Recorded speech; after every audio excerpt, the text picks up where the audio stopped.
მოგესალმებით ყველას, ვაგრძელებთ ჩვენ სალექციო კურსს კერძო სამართლის კერძო ნაწილში. დღევანდელი ჩვენი ლექციის თემა არის ქირავნობის ხელშეკრულება და მისი სამართლებრივი რეგულირება.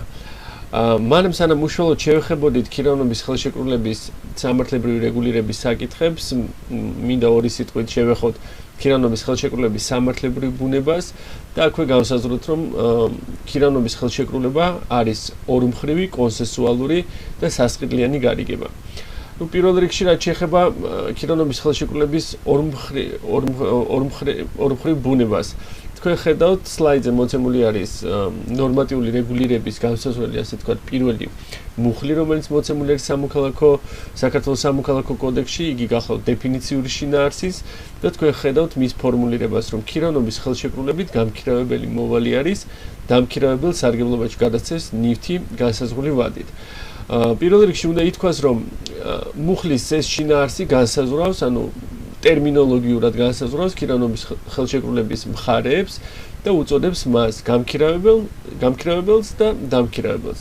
როგორც ხედავთ, მიუხედავად სიმრავლისა ვალდებულებებში, ამ ხელშეკრულების მხარეთ გვევლინება ორი მხარე და განმეორდები ხელშეკრულების მხარეები არიან გამქირავებელი და დამქირავებელი.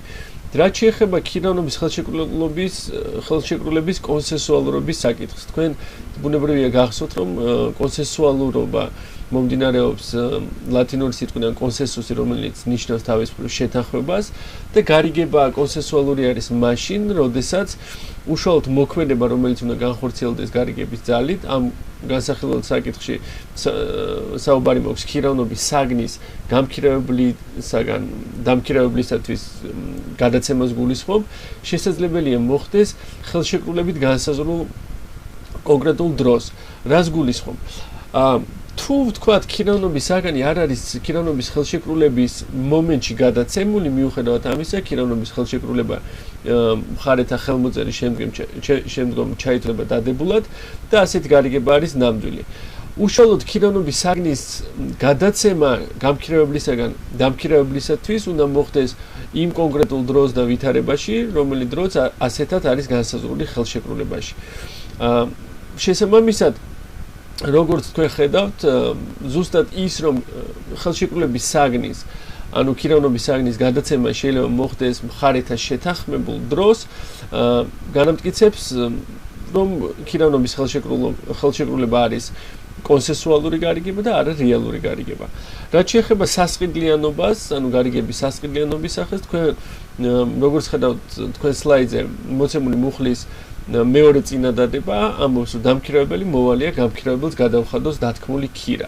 ქირა არის ქირავნობის საგნის სარგებლობისათვის დაწესებული თანხა, რომელიც როგორც ხელშეკრულებაში, ისევე სამოქალაქო კოდექსში მოხსენიებულია ტერმინად ქირა.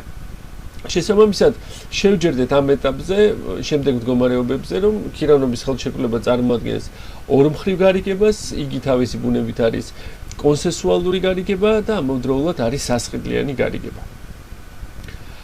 ორიოდე სიტყვით მინდა შევეხო საკითხს, რომელიც არის ძალიან მნიშვნელოვანი და საკითხი ეხება ქირავნობის საგანს. თუ რა შეიძლება იყოს ქირავნობის საგანი? პირველ რიგში ქირავნობის საგანზე საუბრისას უნდა აღინიშნოს აუცილებლად, რომ ქირავნობის საგანი შესაძლებელია იყოს ინდივიდუალურად განსაზღვრული და მოუხმარებადი, ანუ ნივთები, რომლებიც არ კარგავენ თავიანთ თვისებებს გარდა ბუნებრივი ცვეთისა, საგანი. ეს გამომდინარეობს პირველ რიგში დამქირავებლის ვალდებულებიდან, რომ მან დააბრუნოს კონკრეტულად იგივე ნივთი, რომელიც მიიღო ქირავნობის ხელშეკრულებით. ბუნებრივია შეუძლებელი იქნება ნივთის დაბრუნება მაშინ, თუ ეს ნივთი არ განეკუთვნება მოუხმარებადი ნივთების კატეგორიას. ბუნებრივია, როდესაც ჩვენ საუბრობთ ნივთის დაბრუნებაზე და იმაზე, რომ ნივთი უნდა იყოს დაბრუნებული იმავე სახით, რა სახითაც მიიღო, უბრალოდ იმავე მდგომარეობაშიც მიიღო დამქირავებელმა ეს ნივთი, იგულისხმება ნივთი, მაგრამ არ იგულისხმება ამ შემთხვევაში ბუნებრივი ცვეთა. ანუ ნივთი უნდა დააბრუნდეს იმავე მდგომარეობაში ბუნებრივი ცვეთის გათვალისწინებით. ჩვენ ნახავთ, რომ სამოქალაქო კანონმდებლობა იცნობს რამოდენიმე ტერმინს და პრაქტიკაში ერთმანეთისგან განასხვავებენ ბუნებრივ, რეალურ ცვეთას, ასე ვთქვათ, სხვა ტიპის ცვეთისაგან და ბუნებრივი ასევე სხვადასხვა ტიპის დაზიანებისაგან, რომლებიც თავის მხრივ შეიძლება განზრახ მოხდეს, ან ვთქვათ, მოხდეს გაუფრთხილებლობით. ქირავნობის საგანზე საუბრისას აუცილებლად უნდა აღვნიშნოთ, რომ ქირავნობის საგანი შეიძლება იყოს ნებისმიერი ნივთი, რომლის ფლობელობა და სარგებლობაც შესაძლებელი არის შეუზღუდავად და ამავდროულად დავკონკრეტეთ, რომ უფრო მეტის, რომლის შეძენაც არის შესაძლებელი ნებისმიერი რაოდენობით, ბუნებრივი არ არის აკრძალული პირდაპირ კანონმდებლობით და არ უნდა ეწინააღმდეგებოდეს ზნეობის ნორმებს. სლაიდზე თქვენ ხედავთ, ასე ვთქვათ, სამ კითხვას, უბრალოდ ეს არის პირობითად კითხვა-პასუხი და ერთი მათი გამაერთიანებელი კითხვა, რომელიც დაესმის სამივე პირობითად ამ ეტაპზე შევჯერდეთ პასუხს, თუ რა წარმოადგენს ქირავნობის ხელშეკრულების არსებით პირობას.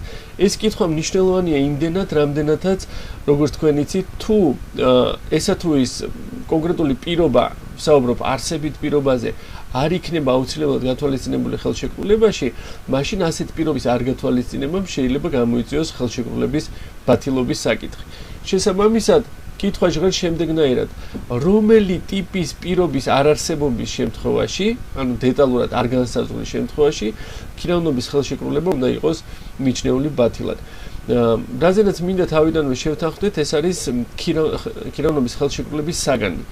თუ ბუნებრივია ქირავნობის ხელშეკრულებაში არ იქნება უშუალოდ დეტალურად ფორმულირებული ხელშეკრულების საგანი, მაშინ პრაქტიკულად ჩვენ სახეზე არ გვაქვს შინაარსის, ანუ ხელშეკრულების შინაარსის დამდგენი სამართალმდგომარეობა და შესაბამისად დავის არსებობის დროს სასამართლო ვერ დაადგენს ქირავნობის კონკრეტული მუხლის შინაარსობრივ შევსებას, რაც გულისხმობს, რომ დაუდგენელი იქნება უშუალოდ ქირავნობის ხელშეკრულების საგანი და შესაბამისად ის ძირითადი რის გადაცემაც, ანუ ფლობელობასა და სარგებლობაში უნდა ივარაუდებოდეს ქირავნობის ხელშეკრულებიდან გამომდინარე, ვერ იქნება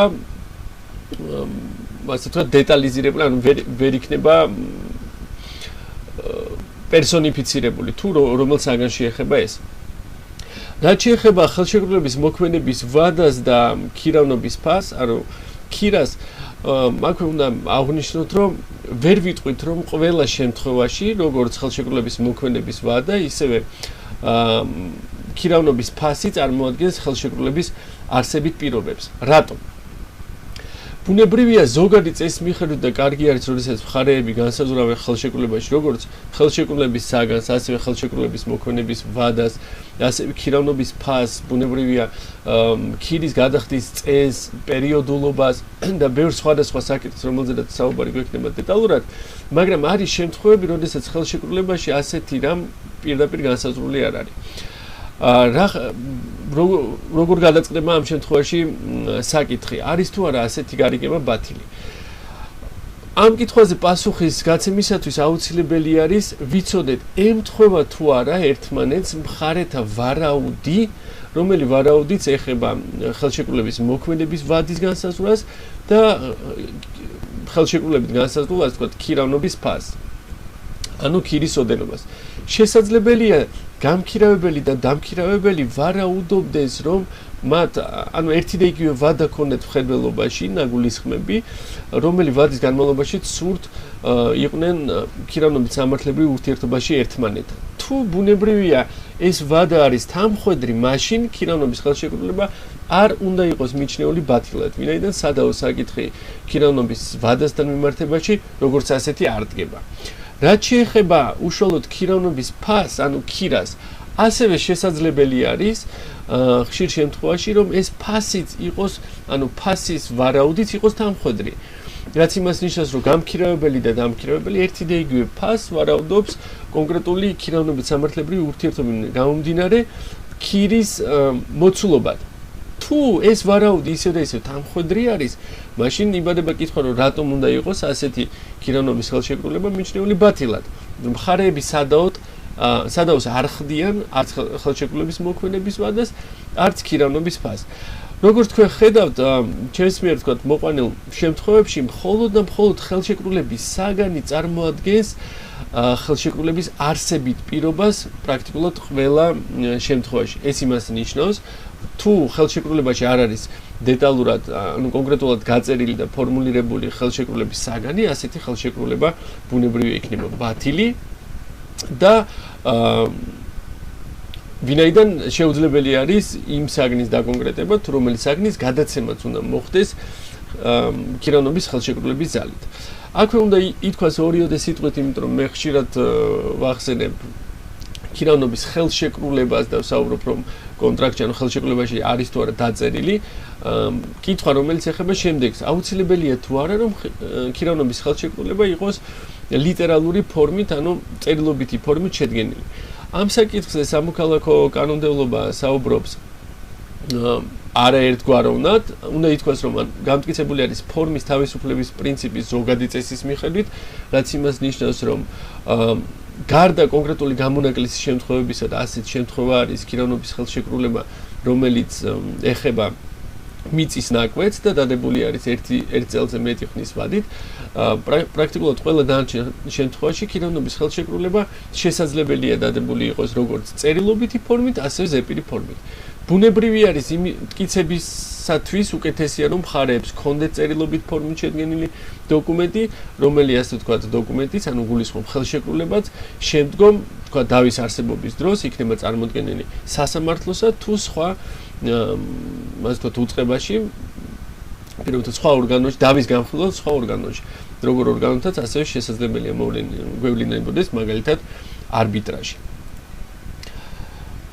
მოდით გადავიდეთ უშუალოდ რამოდენიმე ტერმინზე, რომელზედაც სურს თქვენი ყურადღება გამომახვილო ჩვენს ლექციაში და ფორმულირებებზე, რომლებიც გვაქვს მოცემული სამოქალაქო კოდექსში, საქართველოს სამოქალაქო კოდექსში. აქვე აუცილებლად ვიწყიროთ ძირითადად ქირავნობის ხელშეკრულების სამართლებრივი რეგულირება საქართველოში მოქცეული არის საქართველოს სამოქალაქო კოდექსში. როგორც თქვენ ხედავთ, არის დეფინიცია მოცემულია, ეს არის ამუნარიდი მოქმედი კანონმდებლობიდან, გამქირავებელი მოვალეა გადასცეს დამქირავებელს გაქირავებული ნივთი ხელშეკრულებით გათვალისწინებული სარგებლობისათვის ვარგის მდგომარეობაში და ქირავნობის მთელი დროის განმავლობაში შეინარჩუნოს ნივთის ეს მდგომარეობა. როგორც თქვენ ხედავთ, თვითონ ფაბულა, ანუ ფორმულირება ამ სამართალ მდგომარეობის არის კუმულაციური. კუმულაციაში გულისხმობ ერთიანობას იმ პირობების, რომლებიც უნდა იყოს შესრულებული.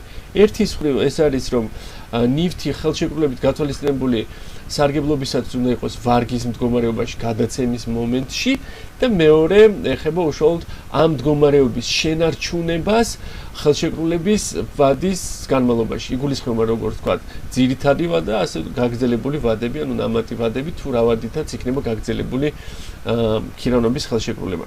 კითხვა, რომელი კითხვაც იბადება არის შემდეგი, რა უნდა იყოს მიჩნეული ეგრეთ წოდებულ ვარგის მდგომარეობად. კარგი იქნება, რომ მხარეებმა ხელშეკრულებაში უკაცრავად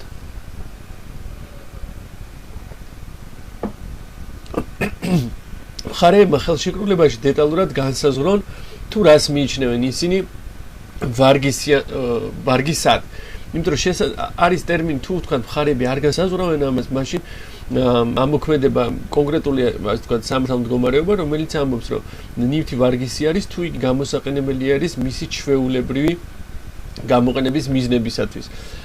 მაგალითად, თქვენ ხედავთ სლაიდზე ფოტოაპარატს, ბუნებრივია, თუ ვთქვათ, შესაძლებელია პირი იყენებდეს ფოტოაპარატს და მას სურდეს მაგალითად რამოდენიმე ლამაზი ხედის გადაღება, როდესაც ის სტუმრობს, თუნდაც მაგალითად თბილის, მაგრამ შესაძლებელია მას სურდეს ფოტოაპარატის გამოყენება პროფესიული დანიშნულებისათვის, გულისხმობ თქვათ სტუდიური ფოტოსესიის ჩასატარებლად.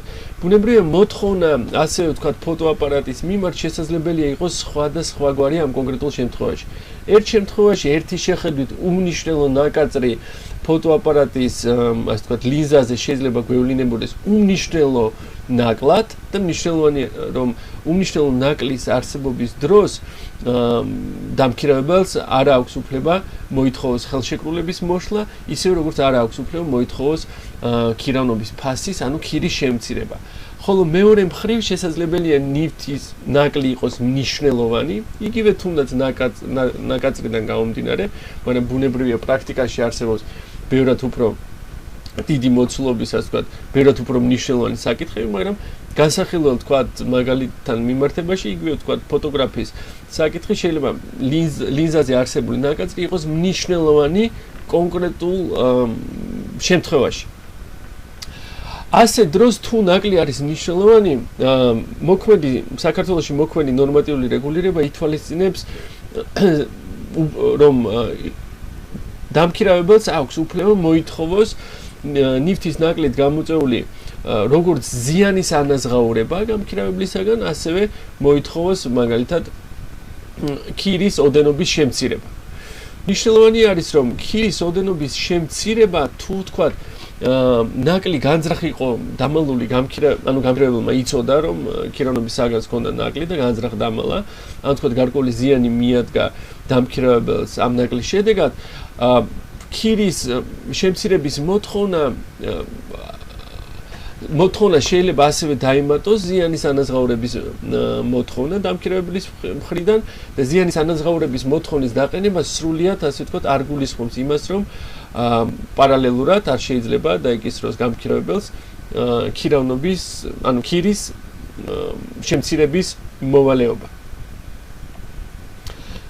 ბუნებრივია მინდა რომ ამ ეტაპზე ჩვენ შევჯერდეთ შემდეგზე, რომ კარგი არის, როდესაც მხარეები ხელშეკრულებაში განსაზღვრავენ ხელშეკრულების საგანთან ერთად, თუ რა ითვლება ნივთის ვარგის მდგომარეობაში ყოფნად და ამავდროულად მნიშვნელოვანია ითქვას, რომ ნივთის ვარგისიანობა უნდა დადგინდეს დამქირავებლის თანდასწრებით და თქვათ გამქირავებელი თავს დაიზღვევს, თუ დამქირავებელს ხელს მოაწერინებს გარკვეულ დოკუმენტზე, თუნდაც მაგალითად მიღება ჩაბარების აქტზე, რომელი აქტიც დაადასტურებს, რომ დამქირავებელს არ გააჩნია ქირავნობის საგანთან გადაცემის მომენტში, ვთქვათ, არსებული პრეტენზიები მის მდგომარეობას გულისხმობ ამ შემთხვევაში.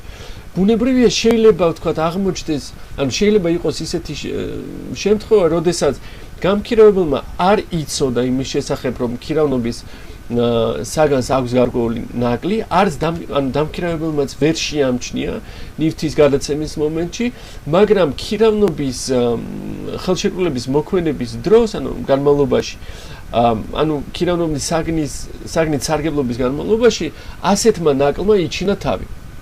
ამ შემთხვევაში ბუნებრივი არის დამქირავებელმა უნდა შეატყობინოს ამის შესახებ გამქირავებელს და არის გარკვეული რეგულირება სამოქალაქო კანონმდებლობაში, ზოგადი წესის მიხედვით ბუნებრივია გამქირავებელი პასუხისმგებელი არის დამქირავებლის წინაშე ქირავნობის საგნის იმ ნაკლისათვის, რომელიც დამქირავებელს ხელს უშლის ქირავნობის საგნით სარგებლობისათვის.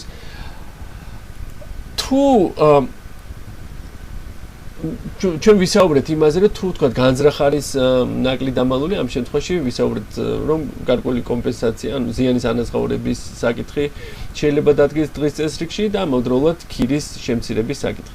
და ვისაუბრეთ იმაზე, რომ სამართალ მდგომარეობა მოითხოვს კუმულაციურობას გამქირავებლისაგან, რაც გამოიხატება